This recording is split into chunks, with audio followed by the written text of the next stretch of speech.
शब्दों के माध्यम से बच्चों को रूबरू बनाए, गणतंत्र दिवस के बारे में अपनी प्रस्तुति पेश करें। भाई निकेंद्र वीडियो बना ले। निकेंद्र से जाइए। हाँ यार यहाँ पधारे हुए अतिथिगण व सम्मानीय नागरिक,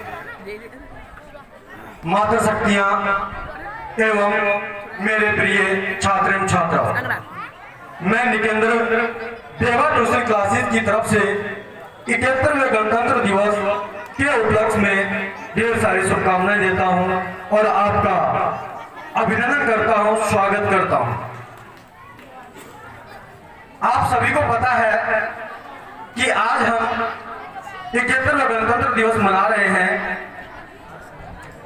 जब हमारा भारत देश अंग्रेजों का गुलाम था तो उस समय हमारे भारतवासी ये सोचते थे कि हम अंग्रेजों से कब आजाद होंगे। ये पीड़ा हमेशा उनके दिमाग में कीड़े की तरह कचोटती रहती थी। लेकिन कुछ ऐसे भारतवासी शहीद हैं जिन्होंने अपने प्राण बलिदान करके हमारे इस भारत को स्वतंत्र करवाया है। एक बार सभी छात्र एवं छात्राएं मेरे साथ उन शहीदों के लिए जयकारे लगाने हैं। भारत माता की, भारत माता की, सुभाष चंद्र बोस की, सुभाष चंद्र बोस की। बहुत खूब। यहाँ पर आए हुए अतिथियों के लिए मैं दो पंक्तियां कहना चाहूंगा कि देर लगी आने में, लेकिन फिर भी शुक्र है आए तो, आस ने दिल का साथ नहीं छोड़ा, वैसे हम घबराए तो इस 71वें गणतंत्र दिवस के उपलक्ष्य में मैं आपके सामने एक देशभक्ति कविता प्रस्तुत करना चाहूंगा। उम्मीद है कि आप सभी को अच्छी लगेगी, आपके दिल को छुएगी। ध्यान से सुनिएगा कि बीज नहीं दिखता है लेकिन पेड़ उसी पर उगता है। नींव नहीं दिखती है लेकिन बहुन उसी पर टिकता है। नींव नहीं दिखती है लेकिन बहुन उसी पर टिकता है। वायु नहीं दिखती है लेकिन जीवन का आधार है। वायु नहीं दिखती है लेकिन जीवन का आधार है। जो भी आज हकीकत है वह कल का एक विचार है। जो भी आज हकीकत है वह कल का एक विचार है। सच है कि दयानंद ने अर्जुन को ज्ञान दिया। सच है कि दयानंद ने अर्जुन को ज्ञान दिया और उस अर्जुन सिंह के पोते ने देश को जीवन दान दिया। उस अर्जुन सिंह के पोते ने देश को जीवन दान दिया। उस पोते का नाम भगत सिंह, उस पोते का नाम भगत सिंह। ये तो सब जानते ही हैं। भारत माता के इस सपूत को सभी तो पहचानते हैं। भारत माता के इस सपूत को सभी तो पहचानते हैं। एक विधवा थी, एक सधवा थी, दोनों विधवा दिखती थी। एक विधवा थी, एक सधवा थी, दोनों विधवा दिखती थी। लेकिन रिश्ते में वीर भगत की दोनों चाची लगती थी। रिश्ते में वे वीर भगत की दोनों चाची लगती थी। भगत सिंह उन्हें रोता देखकर भीतर जलता था। लेकिन उसके मन के अंदर भीतर एक उजागर सा पलता था। तब भगत सिंह माटी में बंदूक उगाना चाहता था। देश आजादी के सपनों को सींच रहा था सीने में। इस जीवन से मौत भी अच्छी क्या है ऐसे जीने में। कुछ लोग इकट्ठा होते थे और ऐसा सोचा करते थे।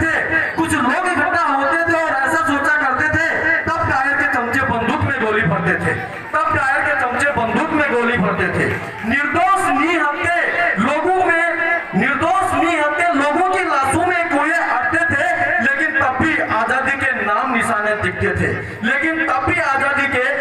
निशाने दिखते थे। ये आपके सामने एक देशभक्ति कविता मैंने प्रस्तुत की है। धन्यवाद।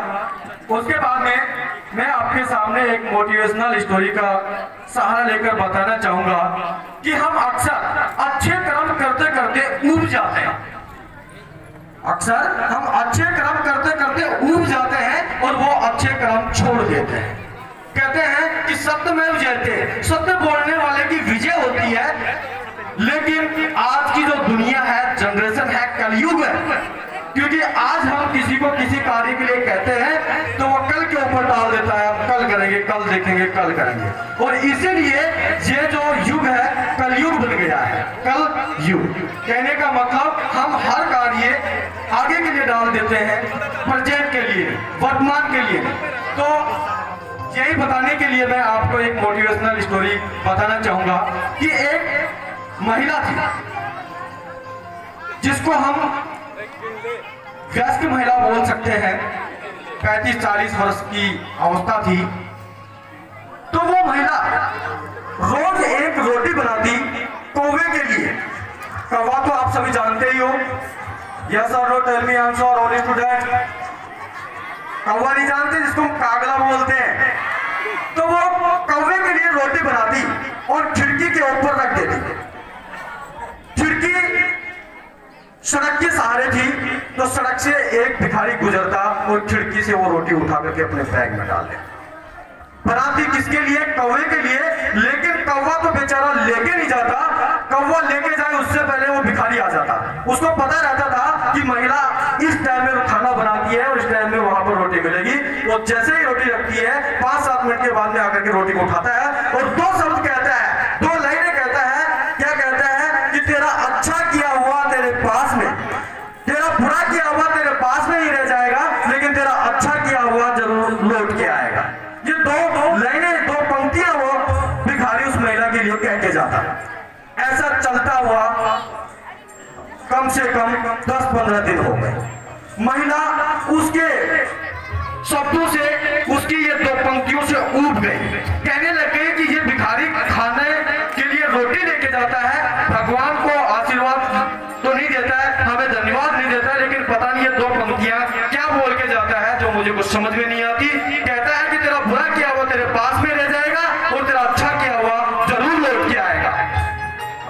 अब ये पंक्तियां महिला सुन करके गुस्से में आ गई और एक रोज जहर मिली हुई रोटी खिड़की के ऊपर रखने को जाती है, उस भिखारी का हमेशा के लिए खात्मा कर देने के लिए। ये भिखारी जहर मिली हुई रोटी खाएगा और मर जाएगा, दोबारा कभी नहीं आएगा। और ये 2 शब्द पता नहीं क्या कहता है, ये सुनने से मेरे को बचाव हो जाएगा। तो जैसे ही जहर मिली हुई रोटी खिड़की के पास में रखती है, तभी अंदर से आत्मा कहती है, ये तो क्या कर रही है? किसी निर्धन असहाय बेचारा गरीब इंसान की जान ले रही है, ये तो गलत कर रही है। महिला आत्मा की आवाज को सुन लेती है।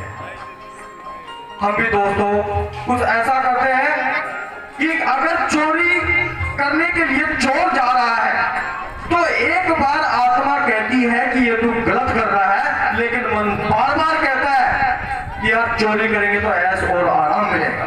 हम आत्मा की नहीं सुनते, लेकिन आत्मा की कमी एक ही है कि वो एक ही बार कहती है, बार-बार नहीं, लेकिन मन बार-बार कहता है। हम मन की मान लेते हैं, आत्मा की नहीं।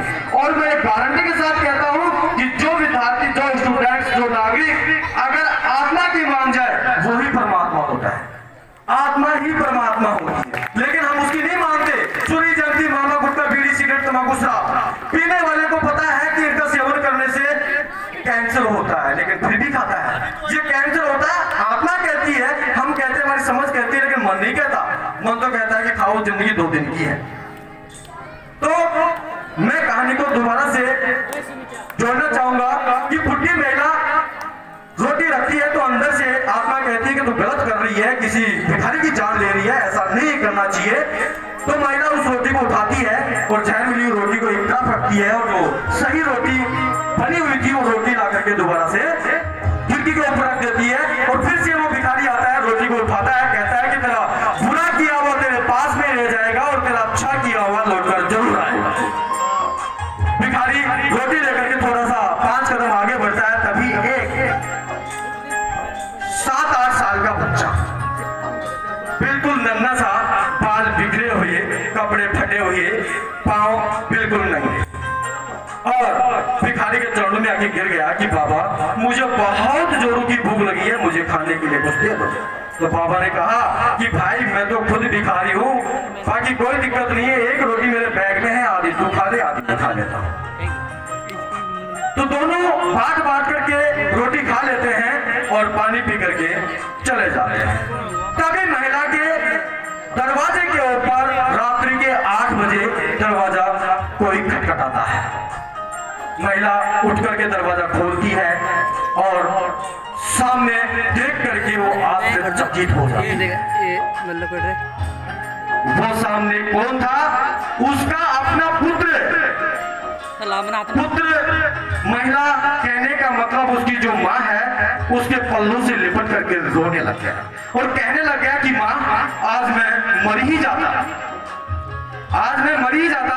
वो बच्चा नानी के कहीं रहता था और उसको नानी जी ने लताड़ दिया था, तो वो नाराज होकर के घर से निकल गया था। 5 दिन तक लापता रहा, लेकिन जब उसका गुस्सा शांत हुआ, नाराजगी शांत हुई, तो वो घर के लिए आया था और वो बालक कोई और नहीं था, उस महिला का ही बालक था। वो महिला का ही बालक था। अब बच्चे ने कहा पल्लू से लिपट करके कि माँ आज तो मैं मर ही जाता, शुक्र है उस बुढ़े व्यक्ति का, बाबा का, जिन्होंने मुझे आधी रोटी दी है। और आधी रोटी देने के बाद में उसने 2 पंक्तियां पता नहीं क्या कहा था कि तेरा बुरा किया हुआ तेरे पास में रह जाएगा और तेरा अच्छा किया हुआ जरूर लौट कर आएगा।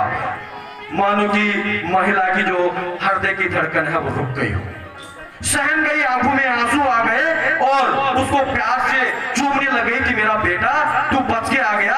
आज मेरे को उस बेकार बेसारा लाचार भिखारी की वो 2 पंक्तियां समझ में आ गई कि कहता था कि तेरा बुरा किया हुआ तेरे पास में ही रह जाएगा और तेरा अच्छा किया हुआ लौट कर जरूर आएगा।